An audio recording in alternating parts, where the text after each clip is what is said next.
De manera que tot el que farem aquí dintre, fora d'aquí dintre, estarà inspirat per la mateixa idea: no rendir-nos, no donar cap batalla per perduda i anar fins al final. És veritat, avui no hi som tots aquí. Hi falta l'Oriol Junqueras.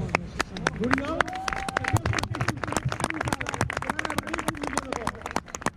per desgràcia, perquè està a l'estat espanyol, està en un estat que no li respecta les mateixes llibertats de què gaudim nosaltres.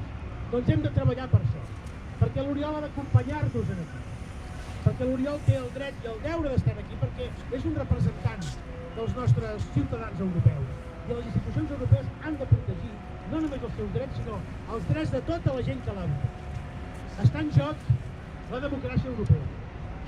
Fa 3 anys, en una conferència el 2017 a Madrid, amb l'Oriol Junqueras i en Raül Romeva i jo mateix, vaig dir que si la Unió Europea continuava mirant cap a un altre costat, que si callava i no feia res, es trobaria que aquest seria un conflicte que esclataria i que li arribaria al seu cor. Doncs bé, això ja ha passat. Avui som al cor de les institucions europees, al lloc de la sobirania europea, i hem anat amb el vostre mandat de defensar l'autodeterminació de Catalunya. I avui Europa ja no pot continuar mirant cap a un altre costat, perquè la justícia s'ha de decidir, perquè el president del Parlament Europeu n'ha hagut de parlar, perquè la Comissió Europea també ha hagut de pronunciar-se al respecte.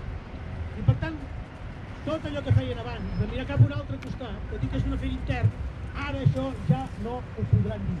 I no ho podran dir, insisteixo, perquè vosaltres no ho heu perdut. Mentre hi sigueu vosaltres, nosaltres hi serem. Visca!